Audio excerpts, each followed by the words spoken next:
எனக்கு பிடிக்கும். ஹைஸ் of family welcome back to channel. நான் தான் உங்கள் நீனும் பார்க்க போகிற சீரிஸ் நம்ம என்னென்ன லாயல் பின் எபிசோட் 7 தான் பார்க்க போகிறோம். இந்த சீரிஸ் நான் பின் சொல்கிற மாதிரி சொல்லியிருக்கேன். வாங்க ஸ்டேட கதைக்குள்ள போயிடலாம். அது கனவு.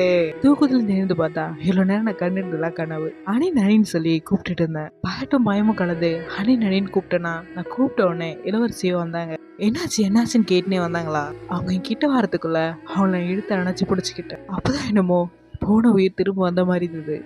நான் இங்கே தான் இருக்கேன், நான் எங்கேயும் போகல, அழாதுன்னு சொல்லி என் தலையை தடை விட்டுட்டு இருந்தாங்க. என் நெத்தியில் கையை வச்சு பார்த்துட்டு இன்னும் உனக்கு ஜுரம் இருக்கான்னு கேட்டாங்க. அப்போ நான் மறுபடியும் அவங்க நெஞ்சில் சாஞ்சி உங்கள் பக்கத்தில் இருக்கும்போது நான் கொஞ்சம் பெட்டராக ஃபீல் பண்ணுறேன்னு சொன்னேன். அப்புறம் அவங்க கையை எடுத்து என் கணத்தில் வச்சு உங்களை ரொம்ப கஷ்டப்படுத்துறல சாரின்னு உன்னை நீ ப்ளேம் பண்ணிக்காத, நீ ஒழுங்காக தான் கோஆப்ரேட் பண்ணுறேன்னு சொன்னாங்க. அப்போ நான் கிட்ட அப்படின்னா இன்னைக்கு நைட் என் கூட ஸ்டே பண்ணுறீங்களான்னு கேட்டேன். நைட்டு ஃபுல்லாக உன் பக்கத்துலேயே நான் இருக்கேன், பட் இப்போ நீ கொஞ்சமாக சாப்பிடுன்னாங்க. அப்போ கஞ்சி எடுத்துகிட்டு வந்து என் பக்கத்தில் வச்சாங்களா. நான் கிட்ட நீங்கள் ஊட்டி விட்டாதான் நான் சாப்பிடுவேன்னு சொன்னேன். அது கேட்ட அனின், அஃப்கோர்ஸ் உனக்கு நான் ஊட்டி விட்டால் தான் பிடிக்குன்னா நான் கண்டிப்பாக ஊட்டிடுவேன். அதுக்கு நான் கிட்ட ஒரு வேலை உங்களுக்கு கோல்டு வந்துடுமோன்னு உங்களுக்கு பயமா இல்லையா, ப்ளீஸ் சொல்லுங்கன்னு கேட்டேன். அதுக்கு அவங்க சிரிச்சிட்டு சரி ஸ்பூன் யூஸ் பண்ணுறேன்னாங்க. ஒரு ஸ்பூன் எடுத்து எனக்கு ஊட்டி விட்டாங்களா. சாப்பிடும் போது லைட்டாக கசக்கிச்சு ஒரு மாதிரி வச்சுட்டு சாப்பிட்டுட்டேன். இப்போ உதட்ட இடத்துல அந்த கஞ்சி இருந்ததுக்குள்ள டக்குன்னு வந்து அதை அவங்க டேஸ்ட் பண்ணாங்க. நான் கிட்ட நீங்கள் என்ன பண்ணுறீங்கன்னு கேட்டேன். அதுக்கு அவங்க உதட்ட தொடச்சி விட்டேன்னு சொன்னா. நான் கிட்ட என்ன இப்படி பண்ணுறீங்கிற மாதிரி அணின்னு கூப்பிட்டேன்னா. அதுக்கு அவங்க இனிமேல் உனக்கு ஃபீவர் இருக்காதுன்னு சொன்னாங்க. நான் கிட்ட ஓ இப்படிதான் ஃபீவரை செக் பண்ணுறதான்னு கேட்டேன். ஆமாம் வேணா இன்னொரு வேலை செக் பண்ணவான்னு கேட்டாங்க. அதுக்கு நான் அவளை பார்த்து சிரிச்சேன். என்னோட உடம்பு கொஞ்சம் சரியான உடனே இளவரசிக்கால கொஞ்சம் எம்ப்ராய்டிங் ஒர்க் பண்ணிக்கிட்டு இருந்தேன். அப்போது பிரின்சஸ் பேட்மிகா வந்து இன்றைக்கே எனக்கு பிரின்சஸ் அனினோட இல்லை நாளைக்கே அவங்க இங்கிலாந்துக்கு திரும்ப போகிறான்னு சொன்னாங்க. அதுவா இளவரசி, பிரின்சஸ் அனின் அவங்க ஃபேமிலியோட கொஞ்சம் நேரம் டைம் ஸ்பெண்ட் பண்ணிட்டோம் அப்படின்னு சொன்னேன்னா. அதை கேட்டேன் சித்தியோ. அதுவும் நல்லது தான், அவங்க பொண்ணு திரும்ப போகிறதுக்கு முன்னாடி அவங்களுக்கு கொஞ்சம் டைம் ஸ்பெண்ட் பண்ணிக்கிட்டோம். என் சித்தி சொன்னதை கேட்டு நானும் சிரித்தேன். இளவரசி பேட்மிகா நீங்கள் தப்பாக எடுத்துக்கலைன்னா இன்னைக்கு நான் பைன் பேலஸில் தங்கட்டுமா, அது ஏன்னா இளவரசி அனின் பேக் பண்ணுறதுக்கு நான் ஹெல்ப் பண்ணட்டுமான்னு கேட்டேன். அதை கேட்டவங்களோ நான் தான் அதை மைண்ட் பண்ண போகிறேன், ப்ளீஸ் போ அவங்களுக்கு கொஞ்சம் ஹெல்ப் பண்ணு. நீங்கள் 2 பேரும் இன்னும் 2 வருஷம் பிரிஞ்சிருக்க போகிறீங்க, நான் எவ்வளோ டைம் ஸ்பெண்ட் பண்ண முடியுமோ இன்றைக்கி அவங்க கூட ஸ்பெண்ட் பண்ணிக்கோ, அதுக்கப்புறம் ஃபீல் பண்ணாதுன்ற மாதிரி அங்கேருந்து அவங்க போனாங்க. தென் அங்கேருந்து இங்கே வரலாம். நான் இளவரசி அண்ணன் கிட்ட உங்களுக்கு என்னென்ன தேவையோ அது எல்லாத்தையும் நான் பேக் பண்ணிட்டேன். ஏர்போர்ட்டுக்கு போனோடனே இந்த ஓவர் கோட்டை போட்டுக்குங்க, இது அங்கே வச்சுருக்கேன் அது இங்கே வச்சுருக்கேன்னு சொல்லி எல்லாத்தையும் அவகிட்ட சொல்லிக்கிட்டு இருந்தேன். அதை பார்த்துட்டு இருந்த இளவரசியோ கவலைப்படாத எல்லாத்தையும் நான் பார்த்துக்கிறேன்னு சொன்னாங்க. என்னை எப்படி கவலைப்படாதுன்னு சொல்கிறீங்க, எனக்கு எப்போ உங்களை நினச்சி கவலை இருக்கும், பிகாஸ் லவ் யூன்னு. அதுக்கு இளவரசியோ ஆனால் நான் அதை விட அதிகமாக லவ் பண்ணுறேனே, லவ் யூ மோர்னாங்க. இளவரசி இந்த ஒரு டைம் அது அவனை இன்னும் அதிகமாக காதலிக்கிறேன்னு சொல்லாமல் இருக்கீங்களா, உனக்கு அதான் ஆசைனா அப்படியே பண்ணேன்னாங்க. அதுக்கு நான் கிட்ட அடுத்ததா நான் ரெடி பண்ணி வச்சிருந்தேன் இந்த எம்ப்ராய்டிங் ஒர்க்கை கொண்டு வந்து இளவரசி கையில் கொடுத்துட்டு பாரா 2 பூ இருக்கு, அப்புறம் பீன் இனிஷியல் இருக்கு, ஓ பிள்ளத்தைத்தா பி பி ஃபார் பிள்ளத்தைத்தா வர மாதிரி இது நானே என் கையால் பண்ணேன் இது காதலோட. நீ எப்போல்லாம் படுத்து தூங்குறியோ அப்போல்லாம் இது பில்லோ மேலே போட்டுக்கோ, ஸோ எல்லா நைட்டும் நான் கூடவே இருக்கிற மாதிரி இருக்குன்னு சொன்னேன். சொல்கிறத கேட்டுட்டு அதுக்கப்புறம் அந்த எம்ப்ராய்டிங் ஒர்க்கை தொட்டு பார்த்துட்டு இருந்தா ரொம்ப அழகாக இருக்குன்னு சொன்னாங்க. ரொம்ப அழகாக இருக்குது, ஃப்ரீ நைட் இதை பார்க்கும்போது என் கனவுல வருவேன்னு சொன்னாங்க. அதை கேட்டுட்டு நான் ஸ்மைல் பண்ணேன். தென் அதுக்கப்புறம் நாங்கள் 2 பேரும் ஒன்றா சேர்ந்து பாத் டப்ல குளிச்சுட்டு இருந்தோம். இந்த பாத் டப் சீன் இல்லாமல் ஒரு தாய் சீரிஸ் இருக்காதுல சொல்லும் போது கேட்டேன். இங்கிலாந்தில் நிறைய பேர் அவங்க போய் சுற்றுறாங்களாமே, அது தாய் பீப்புள்ஸா இல்லை ஃபாரினர்ஸா, அவங்க எப்போவுமே அவங்க லவ் பண்ண சொல்லி ப்ரெஷர் பண்ணுவாங்களாமே, அதை நினச்சா எனக்கு ரொம்ப கவலையாக இருக்குன்னு சொன்னேன். அதை கேட்டேன் நீனோ, ஆனால் நீ ஒன்றும் அந்தளவுக்கு அழகு கம்மி இல்லையே, ஹோப்ஃபுல்லி நான் இங்கிலாந்துலேருந்து திரும்ப வரத்துக்குள்ள நீ மிஸ்டர் கொய்யாவை கல்யாணம் பண்ணிக்க மாட்டேன்றதை நான் நம்புறேன்னு சொன்னா. அப்போ நான் அவளை ஹக் பண்ணி இந்த டைம் எனக்கு நானே சரியாக கிளியர் பண்ணி வச்சுக்கிட்டேன், நீங்கள் எப்படி நீங்கள் வேறு இடத்துக்கு சொந்தமானவங்கன்னு எல்லாருக்கும் தெரியணும்னு சொன்னேன். அதை கேட்டவங்க நான் இதை பற்றி யோசிக்கிறேன்னு சொன்னாங்களா. அப்போ நான் கிட்ட உடம்பு ஃபுல்லாக என்னோட மார்க்கை பண்ணனா, நீ அங்கே இருக்கும்போது யார்கிட்ட நாட்டியாக பண்ண மாட்டேலன்னு சொன்னேன். அதுக்கு அவன் எதுக்கு வெயிட் பண்ணுறேன்னு சொல்லி எனக்கு கிஸ் பண்ண ஸ்டார்ட் பண்ணா. ஏன்னா அதுக்கப்புறம் என்ன நீங்கள் வீடியோ பார்த்து தெரிஞ்சுக்கோங்க. அடுத்ததா நாங்கள் குளிச்சு முடிச்சதுக்கப்புறம் ப்ரிக்கை எடுத்துகிட்டு வந்து அண்ணனுக்கு சாப்பாடு வச்சுட்டு படிச்சு இன்னைக்கு நீங்கள் கிளம்ப போகிறீங்களா, இன்னைக்கு தான் நான் அவங்களுக்கு கடைசியாக சாப்பாடு செஞ்சு கொடுக்குறதுன்னு சொன்னான். அது கேட்ட அனினோ நான் என்ன சாகவாடி போகிறேன், ப்ரிக் நான் படிக்க தான் போகிறேன், ஒரு டே சாக போகிறது இல்லைன்னா. ஆனால் எனக்கு கஷ்டமாக இருக்குல்ல வரிசை, எனக்கே எவ்வளோ கஷ்டமாக இருக்குண்ணா, என்னுடைய பின் எவ்வளோ கஷ்டப்படுவாங்கன்னு என்னால் இமேஜின் பண்ணவே முடியல. ஆல்ரெடி அனின் போனதை நினைச்சு ரொம்ப கவலையா இருந்தேன். பிரிக்கு என் பேரை சொன்ன உடனே அவ இன்னுமே ரொம்ப கஷ்டப்பட ஆரம்பிச்சா. காலையில இருந்து ரெடி பின்ன நான் பார்க்கல, உங்களை வழி அனுப்பிச்சு விடுறதுக்கு அவங்க வரலையான்னு கேட்டா. அவ ஆல்ரெடி என்கிட்ட சொல்லிட்டு நான் கிளம்புறத பார்க்க அவ வரமாட்டாளாம். நான் போறத பாக்குறதுக்கு அவளுக்கு விருப்பம் இல்லையாம். நைட் தூங்காம நான் இளவரசியை பார்த்துட்டு இருந்தேன். அப்போ இளவரசி என்கிட்ட ஏன் இன்னும் கண்ணு முடிச்சிட்டு இருக்கேன்னு கேட்டாங்க. நாளைக்கு நீ போறத பாக்குற அளவுக்கு என் மனசுல தைரியம் இல்லை, நீ போகிறத என்னால பார்க்கவே முடியாதுன்னு சொன்னேன். அதை கேட்டவ பெண், அதுக்கு அவ பெண்ணு கூப்பிட்டாளா. நான் அவகிட்ட இதான் லாஸ்ட் நைட்ல அப்படி உன் கூட க்ளோஸா இருக்கிறது என்னோட கண்ணை இமைக்க கூட எனக்கு தோண மாட்டேங்குது. எப்படியும் உன்னை பார்த்துக்கிட்டே இருக்கணும் போல இருக்கு, என்னை விட்டு போவாது, என்னை விட்டு போவாதுன்னு சொல்லி அவகிட்ட கேட்டுட்டு இருந்தேன். அதுக்கு இளவரசி என்கிட்ட இந்த டைம் அதிக நாள் இல்லை, கொஞ்ச நாள் தான், நான் சீக்கிரமாவே வந்துடுவேன், நான் வர வரைக்கும் எனக்காக வெயிட் பண்ணு, சீக்கிரமாவே நான் அவங்ககிட்ட வந்துடுவேன்னு சொன்னா. அடுத்ததான் இளவரசி அவங்க அண்ணன் கூட கிளம்புனாங்க. என்ன தவிர எல்லாருமே வாசல்ல நின்று அவளை வழி அமுச்சு விட்டுட்டு இருந்தாங்க. ஆனா நான் அங்க இல்லாம கார்டன்ல நின்று அவளை பார்த்தேன். அது வரைக்கும் அழாம இருந்தவ என் முகத்தை பார்த்த உடனே பயங்கரமா அழுதுகிட்டே போனா. என்னால அவ கார் பின்னாடி ஓடதான் முடிஞ்சுது. அவளை நிறுத்த முடியல, என்கிட்டே அவளை வச்சுக்க முடியல. அப்படி ஒரு வலிய இது வரைக்கும் நான் அனுபவிச்சதே இல்லை, ரொம்ப வலிச்சுது. இந்த மாதிரியான ஒரு வலிய காதலால மட்டும்தான் கொடுக்க முடியும். அவ போன ஒரு வாரத்துக்கு அப்புறம் வெளியில நின்று அந்த சுத்தமான காற்றை சுவாசிச்சுட்டு இருந்தேன். அப்ப என் சித்தி சொன்னதே எனக்கு ஞாபகம் வந்துச்சு. அனிலா பாட் நேமோட மீனிங் உனக்கு தெரியுமா லேடி பெண்ணு கேட்டாங்க. அதுக்கு அர்த்தம் அழகான காற்று இளவரசின்னு. அப்போ அவங்க காத்து ஏதாவது ஒரு இடத்துல நின்று பார்த்துருக்கியான்னு கேட்டாங்க. நான் அதுக்கு இல்லைன்னு சொன்னேன். அப்புறம் அவங்க அப்படியே சோகமா இருக்க, சீக்கிரமாவே போன காத்து திரும்ப வரும், உன் பக்கம் வீசும். அதாவது தன் பொண்ணுக்கு சொல்றாங்க, ஏம்மா அழுவுற, சீக்கிரமாவே வாழ் வந்துருவா, அழுவாதேன்னு சொல்றாங்க. எல்லாத்தையும் நினைச்சிட்டு தான் அந்த அழகான காத்தை ஃபீல் பண்ணிக்கிட்டு இருந்தேன். என் பக்கம் காத்து வர வரைக்கும் நான் வெயிட் பண்ணிட்டு இருப்பேன். அதாவது அணின் வர வரைக்கும் நான் வெயிட் பண்ணுவேன்னு சொல்லாம சொல்றாங்க. இப்போ காத்துல ஒரு இலை வந்து என் கையில விழுந்தது. என் கையில விழுந்த இலை அங்கிருந்து பறந்து போச்சு. அணின், இந்த காத்து எல்லாம் என்னோட எண்ணங்களை அவங்ககிட்ட கொண்டு வந்து சேர்க்கும். ஆமால, கடவுளோட படைப்பை பாருங்களேன். இந்த உலகம் எவ்வளவுதான் பெருசா இருந்தாலும் இதே காத்து தான் எல்லா இடத்துக்கும் போகுது. நம்ம இந்தியாவில் என்ன காத்து சுவாசிக்கிறோமோ அதே காத்து தான் அமெரிக்காவில் இருக்கிறவங்களும் சுவாசிக்கிறாங்க. Natural always beautiful. என் கையில் விழுந்த அதே இலை அணின்கிட்டையும் போச்சு. பார்க்கும்போது சூர்யா சொன்ன டைலாக் தான் நான் வருது. ஊர் விட்டு ஊர், நாடு விட்டு நாடு, கண்டம் விட்டு கண்டம், குறி வச்சு பாயிற ஏவகானடா அந்த இலை. தாய்லாண்ட்லேருந்து இங்கிலாந்துக்கு போவோம். நான் மான இளவரசிக்கிட்ட நாளைக்கு நான் திரும்பி ஊருக்கு போகிறேன், நீ உன்னை பத்திரமா பார்த்துக்கோன்னு சொன்னாங்க. ஆனால் நீங்கள் எல்லாம் நான் ரொம்ப தனிமையாக இருப்பேன்னு சொன்னா. அது கேட்ட ப்ரொனோட்டோ, நீ எப்படி தனியாக இருப்ப, இங்கே தான் அவங்களுக்கு நிறைய ஃப்ரெண்ட்ஸ் இருக்காங்களே இளவரசின்னா. அப்போ அணினும் அவனை பார்த்து முறைச்சா. அவங்க அண்ணன் ப்ரொனோட் எனக்காக இவ்வளோ பத்திரமா பார்த்துக்கோன்னு சொன்னார். இளவரசரை நீங்கள் கவலைப்படாதீங்க, நான் உங்களுக்காக இவ்வளோ பத்திரமா பார்த்துக்கிறேன். இப்போ இளவரசியோட ரியாக்ஷன் பாருங்களா. நீ என்ன பத்திரமா பார்த்துக்க போற, ஃபர்ஸ்ட் உன்னை பத்திரமா பார்த்துக்கூடான்ற மாதிரி மூஞ்சி அசைக்கிறாங்க. ஆனால் இளவரசரே, நம்ம இளவரசி பார்த்துக்க நிறைய பேர் இங்கே காத்துக்கிட்டு இருக்காங்கன்னு சொன்னா.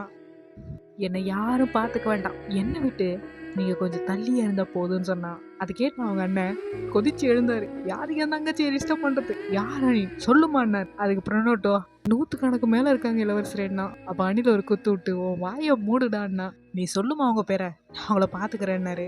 அதுக்கப்புறம் என்ன, நம்ம அணின் பேடி யாரெல்லாம் சுற்றுறாங்களோ அவங்க எல்லாரையும் ஒரு ஒருத்தராக வர வச்சு மண்டையை கழுவி மிரட்டி பிரெயின் வாஷ் பண்ணி அமுச்சு விட்டாங்க. தென் ஒரு வழியா அந்த செஷன் முடிஞ்சதுக்கப்புறம் அவங்க 3 பேரும் ஒன்று உட்காந்து சாப்பிட்டுட்டு இருந்தாங்க. அவங்க அண்ணனும் அவ்வளோதானு கேட்டாரு. அவ்வளோதானா, இன்னும் வேற யாராவது இருக்காங்களா என்ன?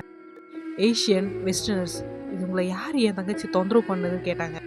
இவங்க எல்லாருமே தான் சொன்னா. அது கேட்டு அவங்க அண்ணனே ஆச்சரியமாயிட்டாரு, ரொம்ப அதிர்ச்சியா, இவ்வளோ பேரா அப்படின்னாரு. அதுக்கு இளவரசி, இதை ஹேண்டில் பண்றதுல எனக்கு எந்த கஷ்டமும், எப்படி ஹேண்டில் பண்ணுவோன்னு அவங்க அண்ணன் கேட்டாரா. அதுக்கு இளவரசியோ, ஆமா அவங்களுக்கு என்ன பிடிச்சிருக்கு, ஆனா அவங்க யாரும் என்ன தொந்தரவு பண்ண மாட்டாங்க, அவங்க எல்லாரையும் நான் இக்னோர் பண்ணிட்டு என் வேலை உண்டு நான் உண்டுன்னு இருப்பேன்னு சொன்னா. அதுக்கு அவங்க அண்ணாவோ, இது எல்லாத்தையும் நம்ம அப்பா கேட்டாருன்னா அவர் முகத்துல நான் எப்படி மொழி பண்ணாரு, டாய் ப்ரொப்போஸ் கூட பண்ணல, உன் தங்கச்சி இப்படி சுத்துறாங்க, அதுக்கா இப்படி கேட்கும் போது ஒரு சிறிய புறாவுக்கு போறா அக்கம் போறாலவா இருக்கிறது இப்படிதான் தொடுது. Mind wise கண்டுக்காதீங்க. இவங்க யார் மலையாது, உனக்கு இன்ட்ரெஸ்ட் இருக்கான்னு கேட்டாரா. அதுக்கு இளவரசியோ, இல்லைண்ணா நீங்க கவலைப்படாதீங்கண்ணா. ஆமா இவங்க யார் மேல இன்ட்ரெஸ்ட் இருக்கும் போது, அவ்வளோ இன்ட்ரெஸ்ட் வச்சுருக்கவங்க தான் தனியாக இருக்காங்களே. எனக்கு தெரியும் நீ ரொம்ப சார்மிங் அட்ராக்டிவ்னு, ஆனால் இந்த அளவுக்கு இப்படி இருக்கும்னு எதிர்பார்க்கலையம்மா அப்படின்ற மாதிரி சொன்னாரா. குட்டுன்னு சொல்லிட்டு மறுபடியும் சாப்பிட ஆரம்பிச்சேன். அப்போ பிரணாட்டோ, என்ன இளவரசரே, இதே மாதிரி தான் ஒரு குழந்தை உங்களுக்கு வேணும்னு சொன்னீங்க, இப்போ உங்கள் மைண்டை சேஞ்ச் பண்ணிப்பீங்களான்னு கேட்டாரா. எனக்கு அணின் மாதிரியே ஒரு பொண்ணு பிறந்தானா கண்டிப்பாக எல்லா நாளும் நான் ஸ்ட்ரகிள் ஆக வேண்டியதான். அதாவது ஒன்றும் இல்லை, இதே மாதிரி பொண்ணை பெற்றா வயிற்றுல நெருப்பு கட்டிட்டு தான் இருக்கணும். உண்டையாவது பரவாயில்ல, எவன் தூக்கிட்டு போவானோன்னு பார்க்கணும். இப்போ எவன் தூக்கிட்டு போவான் எவன் தூக்கிட்டு போவானே தெரியாதே அப்படிங்கிற மாதிரி நம்ம இளவரசர் சொல்றாரு. உண்மைதான், பசங்களை நம்பி கூட பக்கத்தில் உட்காரலாம் போல, பொண்ணுங்களை நம்பவே முடியல. தென் அவங்க அண்ணா கூட சாப்பிட்டதுக்கு அப்புறம் திரும்பி ஹாஸ்டலுக்கே வந்தா. என்னதான் உங்க அண்ணன் ரைட் எடுத்தாலும் ஒன்னையும் அவனை மிச்சம் விட்டுட்டாருன்னு சொன்னா. அதுக்கு அண்ணன் பண்ணவன் கிட்ட என்னடா சொல்ல வரேன்னு கேட்டான். அதுவா, மிஸ்டர் ஓன் ஹரிசரா, அதான் அம்பாசிடர் பொண்ணு, உங்க சைல்ட்ஹுட் ஃப்ரெண்டு, பயங்கர டஃப்பா இருப்பாளேன்னு சொன்னாங்க. பட் அவன் ஒன்றும் என்னை பிடிச்சிருக்குன்னு சொல்லையன்னா. அதுக்கப்புறம் நோட்டு, ஆனால் அவனை பார்த்து சிரிக்கிறத பார்த்தா ஜஸ்ட் ஃப்ரெண்டுன்னு மாதிரி தெரியல, அதுக்கும் மேலே இருக்குன்னு நினைக்கிறேன். உனக்கு தெரியாத மாதிரி நடிக்காதான்னு சொன்னான். அதுக்கு அணில் ஒன்றுமே புரியாம, என்னடா உழையிட்டு இருக்க, இங்கே நான் தானே இருக்கேன், எனக்குன்னு சில நேரம் வேணும்னா சேம் டைம் இளவரசி அப்படின்னு சொல்லி ஏதோ ஒரு குரல் கேட்டுது.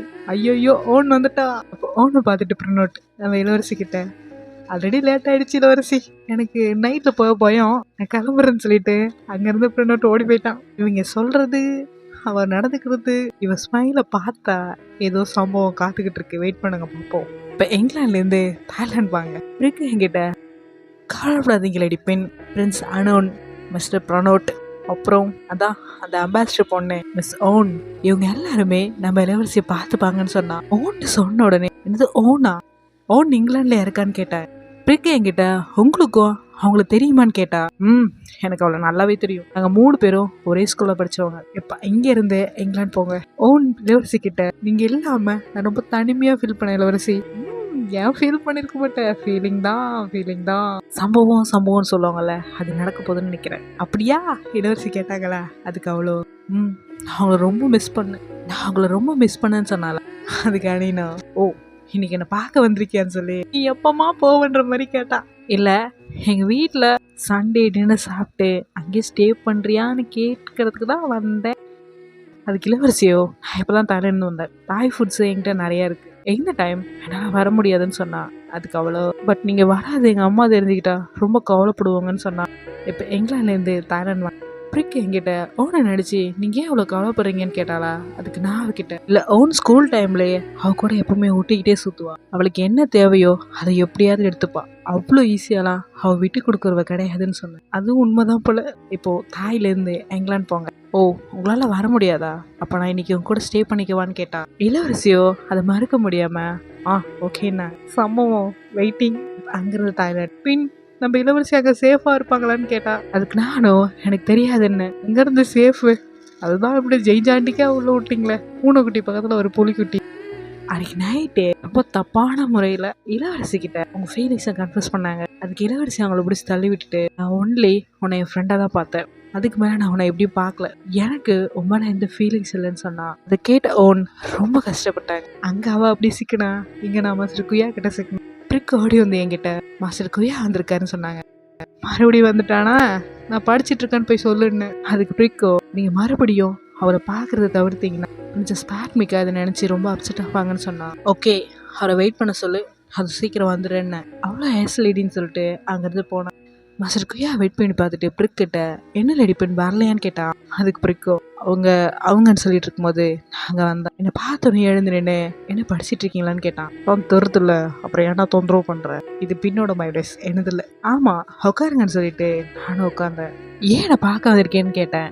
அதுக்கு அவரும், நான் அதை ஸ்ட்ரைட் ஃபார்வர்டாக கேட்குறேன்னு தப்பாக எடுத்துக்காத, ஆல்மோஸ்ட் யூனிவர்சிட்டியில் நீ கிராஜுவேட் ஆக போகிறேன், நீ கிராஜுவேட் ஆனதுக்கப்புறம் பேரண்ட்ஸோட வந்து உன்னை பொண்ணு கேட்கட்டுமா. இதை நான் கேட்ட உடனே பயங்கர ஷாக்கான. கூடவே ப்ரப்போஸ் பண்ணுறீங்களான்னு கேட்டேன். ஆமாம், எங்கள் அப்பா என் லவ்வரை பற்றி கேட்டார், அவருக்கு எனக்கு சீக்கிரம் மேரேஜ் ஆகணும்னு ஆசை, அவருக்கா உனக்கா மைண்டஸ் கண்டுக்காதீங்க, அதனால தான் நான் இப்போ உங்ககிட்ட ஸ்ட்ரைட் ஃபார்வர்டாக கேட்டேன். இப்போல்லாம் மேரேஜுக்கு ப்ரப்போஸ் பண்ணிட்டான். என் ஃபேமிலியை நாளைக்கு இல்லை அடுத்த நாள் உன்னை வந்து பார்க்க சொல்லட்டுமா. மாப்பிள்ளை துடிப்பாக தான் இருக்கார், மைண்ட் வைஸ் கண்டுக்காதீங்க. மிஸ்கியா ஏதோ நீங்கள் தப்பாக புரிஞ்சுக்கிட்டேன்னு நினைக்கிறேன். அது கேட்ட அவரு என்னதுன்னு கேட்டாரா. நான் உங்ககிட்ட நல்லா பேசி பழகிறத நீங்கள் தப்பாக எடுத்துக்கிட்டேன்னு நினைக்கிறேன், அப்படி நான் அவங்களை டிஸ்டர்ப் பண்ணுற மாதிரி நடந்துக்கிட்டேன்னா என்னை மன்னிச்சிருங்க. அதுக்கு இவரோ, அதுக்கு அவன் எல்லா பசங்களும் சொல்கிற மாதிரியே ஏன் மன்னிப்பு கேட்குற? இப்போ வேணா நீ என்னை லவ் பண்ணாமல் இருக்கலாம், ஆனால் கல்யாணம் பண்ணிட்டு கண்டிப்பாக நீ என்னை லவ் பண்ணுவ. ஆக்சுவலி இது மேலே எனக்கு நம்பிக்கையே கிடையாது. இப்போ வேணா என் மேலே உனக்கு அன்பு இல்லாமல் இருக்கலாம், கல்யாணத்துக்கு அப்புறம் அன்பு வந்துடும். ஒன்ஸ் ஒருத்தவங்களை பிடிக்கல, கடைசி வரைக்குமே அவங்கள பிடிக்காது. வேற நம்ம போஸ்ட் பண்ணி புஷ் பண்ணி வேணா நம்மளையே அவங்கள பிடிக்கும் பிடிக்கும் பிடிக்கும்னு சொல்லி நம்ம மனசை வற்புறுத்திக்கலாம். நீங்கள் ஸ்ட்ரைட் ஃபார்வர்டாக சொல்லிட்டீங்க, ஸோ நானும் ஸ்ட்ரைட் ஃபார்வர்டாக சொல்லிடுறேன். எனக்கு உங்களை பிடிக்காது, இப்போ மட்டும் இல்லை, எப்பவுமே பிடிக்காது. இப்போத்துலேருந்து நான் உங்களை பார்க்கவோ உங்ககிட்ட பேசவோ எனக்கு விருப்பம் இல்லை. ப்ளீஸ் இதை ஞாபகம் வச்சுக்கோ. மறுபடியும் என்கிட்ட வந்து நிற்காதீங்கன்னு சொல்லிட்டு அங்கேருந்து நான் எழுந்து போனேன். பின் ராக்குடு நம்ம கொய்யா ஷாக்குடு தான். ரொம்ப மாதத்துக்கு அப்புறம் அணிக்கிட்டேருந்து எனக்கு லெட்டர் வந்துச்சு. நானும் பிரிக்க தேடி ஓடிக்கிட்டு இருந்தேன், அவளோ என்னை தேடி ஓடியாந்துக்கிட்டு இருந்தா. என்கிட்ட லெட்டர் கொடுத்தாளா, நானும் அதை வாங்கி பார்த்துட்டு அவள் கையை பார்த்தேன். அதுக்கு அவள் என்னன்னு கேட்டாளா, நான் அவகிட்ட அவ்வளோதானே என்ன ஏலடி அப்படி உங்களுக்கு நிறைய லெட்ரு வேணுன்னா இளவரசிகிட்ட சொல்லி நிறைய லெட்ரு போட சொல்லுங்கண்ணா அப்படி மட்டும் நான் அவங்ககிட்ட சொல்லிட்டேன். விழுந்து விழுந்து சிரிக்க ஆரம்பிச்சிருவான்னு. அதுக்கு பிரிக் ஆல்ரெடி நம்ம இளவரசி தான், அவங்க மனசு ஜெயிச்சிட்டாங்களே, உங்கள் மனசையும் சரி உங்கள் அப்படின்னு சொல்கிறதுக்குள்ள பிரிக் யாராவது கேட்டு போகிறாங்கன்னு. அதுக்கு மன்னிச்சிருங்க இளவரசி, நான் ஒரு ஓட்டவாயின்னு சொல்லி பிரிக் அவளே அடிச்சுக்கிட்டு இருந்தான். அப்போ நான் அவகிட்ட இன்னொரு கை வேணுமான்னு, வேணாமை லேடின்னா. அப்போ நான் அவகிட்ட இப்போ நீ போகலான்னு ஏதோ நாயை துரத்துற மாதிரி துரத்துறீங்க, அப்போ உங்களுக்கு பார்சல் வேணாமான்னு சொல்லிட்டு அந்த பக்கம் திரும்பினாலா. அப்போ நான் அவகிட்ட எனது பார்சலா, இது ஏன் முன்னாடியே சொல்லன்னு கேட்டேன். பிரிக் பயங்கரமா என்னை டீஸ் பண்ண ஆரம்பிச்சா. ஆமாம் நீங்கள் இதை பற்றி கேட்கலமா லேடின்னா. அப்போ நான் அவகிட்ட உனக்கு உண்மையாலுமே என்னை அப்செட் பண்ண ஆசையான்னு கேட்டு என் கை நீட்டி அதை என்கிட்ட கொடுன்னு. சரி ஓகே நான் தரேன்னு சொல்லிட்டு அந்த பார்சல் எடு. எனக்கு தெரிஞ்சு இதில் ஏதோ பயங்கர டேஸ்டான ஃபுட் இருக்குன்னு நினைக்கிறேன், உனக்கு என்ன சாப்பிட வேணும்னு சொல்லு, அப்புறமா அதை உனக்கு செஞ்சு தரேன்னு. என்ன ஒரு சான்ஸ் எனக்கு லேடி என்ன சொல்லி கொடுத்தா. அவள் கொடுக்க மாட்டேன்ட்டா. அப்போ நான் அவகிட்ட கொடுக்க போனேன்னா அதுக்கு உங்கள் ப்ராமிஸை நீங்கள் மறந்துடாதீங்கன்னா. ப்ராமிஸ் ஆனாங்க ப்ராமிஸை பற்றிலாம் யாரும் சொல்லாதீங்க, கோவமாக இருக்குது. இந்த ப்ராமிஸ், லவ் யூ இதெல்லாம் ஜஸ்ட் ஒரு வேர்ட், அவ்வளோதான். பார்சல் லெட்டர் எடுத்துக்கிட்டு வேகமாக உள்ள போனேன். நானும் அந்த பார்சல் ஓப்பன் பண்ணி பார்த்தா உள்ள ஒரு கவர் இருந்தது. அதில் PNAன்னு சிம்பிள் போட்டு அந்த கவர் மூடி இருந்தது. அந்த லெட்டரில் குன்பின் என்னோட எல்லாமானவளை, ஃபர்ஸ்ட் லிப்ஸ்டிக் கண்ணத்தில், ரெண்டாவது ரைட் சைட் கண்ணத்தில், அடுத்தது உன்னோட ஃபோர்ஹெட்டில். ஃபர்ஸ்ட்டு லெஃப்ட் கண்ணத்துலையாம், ரெண்டாவது ரைட் சைட் கண்ணத்துலையாம், அப்புறம் நெத்திலையாம். ஏமா உதட்ட மட்டும் விட்டுட்டேன், அது கஷ்டப்படும்ல, அதுக்கும் கொடுத்து விடு, காசா பணமா. மைண்ட் வைஸ் இது லைட்டாக வயிற்றுச்சலும் கூட. மைண்ட் வைஸில் இன்னொரு மைண்ட் வைஸ் வருது, யார் யாருக்கோ கல்யாணம் ஆகுது உனக்கு ஆக மாட்டேதான் பிகிலு, அந்த மாதிரி மைண்ட் வைஸ் என்னையே காய் துப்புதுங்க.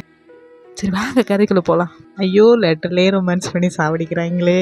என்னோட காதல் இந்த கடல் தாண்டி வரும், உன்னோட ஒவ்வொரு சுவாசத்தையும் என்கிட்ட கொஞ்சம் வந்து உன்னை நான் இரவும் பகலுமா தூக்கத்தையும் சரி முடிச்சிருக்கும் போது சரி ரொம்ப மிஸ் பண்ணுறேன். அவனை எப்பவுமே என் கனவுல தான் பார்த்துட்டு இருக்கேன். நான் கொடுத்த அந்த க்ளோத்தை தான் பிள்ளை மலை போட்டு படுத்தேன். நைட்டில் என் ட்ரீமில் நீ வரலனா நான் ஏதோ ஒரு எம்டியான மாதிரி ஃபீல் ஆகுறேன். என்னோட டெஸ்டினி என் கனவுல கூட உன்னை பார்க்க விட மாட்டுது.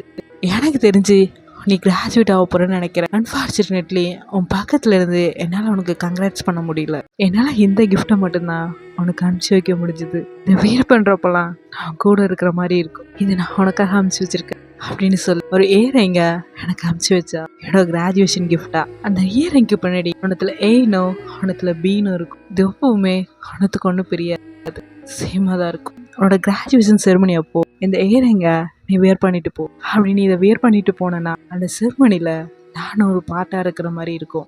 இது எனக்காக பண்ணுவியா? அப்புறம் உனக்காக இன்னொரு கிஃப்ட். இதுக்கு அர்த்தம் என்னன்னா உன்னோட லைஃப்ல நீ இன்னொரு ஸ்டெப் எடுத்து வைக்க போற அப்படின்னு சொல்லி என் பேர் எழுதின ஒரு பெண்ணை எனக்கு ப்ரெசென்ட் பண்ணியிருந்தேன். அதுக்கப்புறம் நான் அவளுக்கு லெட்டர் எழுதினேன். மை டியர் அனின், எனக்கு எந்த மாதிரி கிஃப்ட் வேணாம், நீ என் கைக்கு வந்தா போதும். ஆனா நான் இன்னொரு வருஷம் உனக்காக வெயிட் பண்ணோம்ல, ஆனால் இது 1 இயர் மாதிரி இல்லை, ஏதோ 1 எட்டர்னிட்டி மாதிரி இருக்கு. எல்லா நாளும் உன் பெட்ரூமுக்கு நான் போகிறேன், அங்கே படுத்துட்டு இருக்கும்போது நீ என் பக்கத்தில் இருக்கிற மாதிரி நான் இமேஜின் பண்ணிப்பேன். நீ எப்பவுமே அங்கே என் கூட இருக்கிற மாதிரி இருக்கும். அடுத்ததா நான் கார்டனில் உட்காந்து எம்ப்ராய்டிங் ஒர்க் பண்ணிட்டு இருந்தேன். எனக்கு தெரிஞ்சு இப்போ அங்கே கோல்டாக இருக்கும். நான் ஸ்கார்ஃபை என் காதலால் செஞ்சு அமுச்சு வைக்கிறேன். அதை நீ கையில் வச்சுட்டு இருக்கும், நானே என் கூட இருக்கிற மாதிரி இருக்கும். இந்த ஸ்கார்ஃப் ஒன்று வார்மாக வச்சுக்கணும்னு நான் நம்புகிறேன். ஆல்மோஸ்ட் 1 இயர் ஆயிடுச்சு.